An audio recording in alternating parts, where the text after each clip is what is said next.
Tonight's aim is to set the stage to suggest a framework within which to understand all of this college stuff and to be enlightened by two of the most skilled admissions professionals in the business. Let me introduce you to them now. They'll speak a little later. I will start with Ann Fleming Brown. Ann is the Director of Admissions at Union College in Schenectady, New York. Ann and I have at least 3 connections, maybe 4. My father was an alumnus of Union College. We have that. And a doctor. A doctor, yes, he was. Ann grew up in Princeton, New Jersey, and graduated from Stewart Country Day School of the Sacred Heart. I grew up in the Princeton, New Jersey area and graduated from Princeton Day School, which is about a half a mile from Stewart Country Day. Ann is a graduate of Bryn Mawr College. I'm a graduate of Haverford College, which is only a mile away from each other, and we happen to know each other there, which is just a few years ago, right? So, the presentation she has for us, and it will involve your participation, by the way, will be most appealing and informative. Please welcome also Michael Geller, Associate Director of Admissions at George Washington University in Washington, D.C., blocks from the White House in the Foggy Bottom area of that city. I had the pleasure of meeting Michael when he was part of the admissions staff of Wheaton College. It was kind of a dream team there of gifted admissions, experienced professionals there at Wheaton. And they have since gone on to seed various admissions offices across the land with their professionalism and their expertise. I am sure George Washington is very grateful to have Michael shepherding their New England efforts. He's got a lot to tell us too, and I know you will enjoy and profit by what he has to say. As I said, this evening is more about perspective on admissions and nuts and bolts planning. Hopefully you got my email, which was sent to students with a copy to parents, and another one to parents this afternoon, which details the sort of what and how and the to-dos of all of that. You should have also the Red College Handbook, which had your name attached to it. You got that. And as well, an excellent guide on standardized testing by Summit Educational Group. Summit is the group that furnishes the curriculum for our SAT prep course and also helps us with our PSAT prep course in sophomore year. So, let's start. So, if you would be so kind and indulge me a few minutes to give you some of my perspective on this journey down the yellow brick road of college counseling. One of the fairly paradoxical things about this college process is that while it is irreducibly an individual process, there are a number of benchmarks and experiences along the way that everyone has in common. One of these, you will discover, is an inordinate adult curiosity with your college search.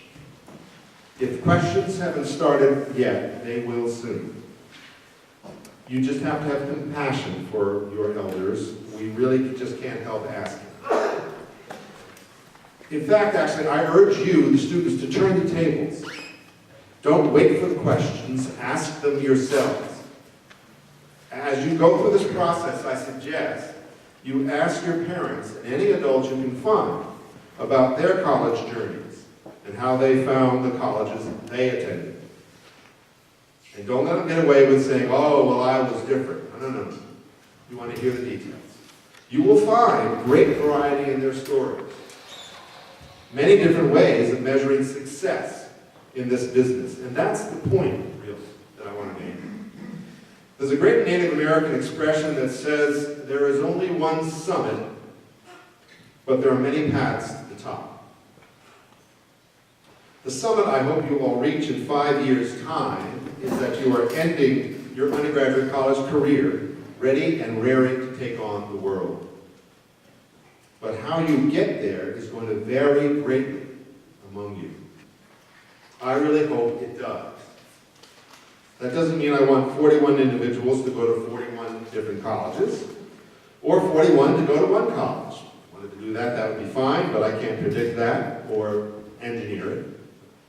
But I hope all of you and each of you thinks carefully about what you want to do, and that you make the best individual decision you can make based on the narrative that is your life and nobody else's. We're here to help you make success of your particular journey every step of the way. Now, the college admissions process is undeniably competitive. But the best question to ask to guide this journey is not, am I good enough? But rather, what do I want out of college? The student who concentrates first on this latter question will find the most success at the end of the day.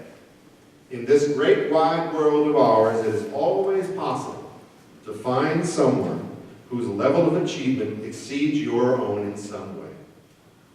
This is one of the things one discovers as one grows older and one's world grows larger.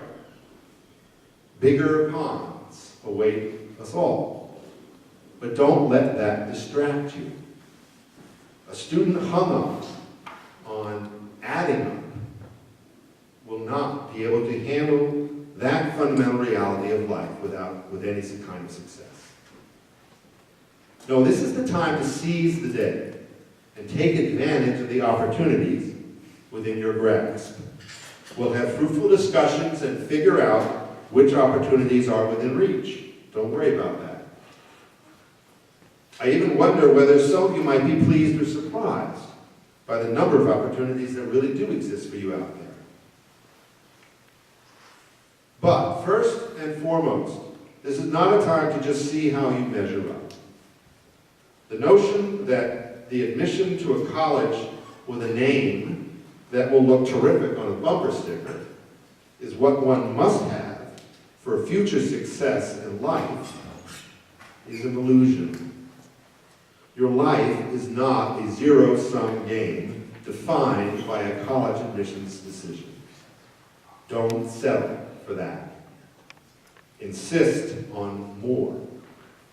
There are innumerable possibilities for you, each one of you out there.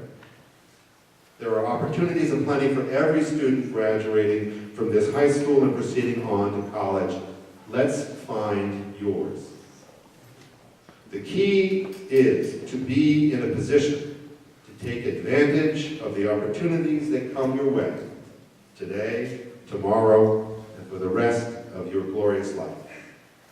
This is the time, that is, beginning with this hour now, to find the opportunities that suit you best. And I look forward to that work that we'll do together.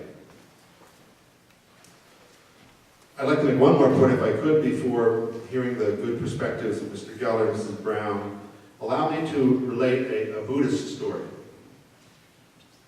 The Buddha was residing in a small village, and one day, a woman came up to him distraught because she had just lost a cherished family member. How could she go on? She asked the enlightened. The Buddha smiled in a kindly way and said, "Sister, I would speak with you about this, but could you do one thing for me first? Could you go out into the village and see your neighbors and find those who have experienced no hardships in their families? Seek their wisdom before we talk." She agreed to do so. A matter of days passed, and she came back to see the Buddha. "Tathagata," she said, "I have not been able to find one family that has not experienced hardship." The Buddha nodded and kindly and said, "And so, now we can talk." The Buddha wanted her to see that we're all in this together. And so, while I certainly wish no tragedy of any sort upon anyone in this room or in this process, I want you to remember that we are all in this together. The more you can remember that and support one another and care for one another, the better this process will go for everyone involved. Now let's hear from Mr.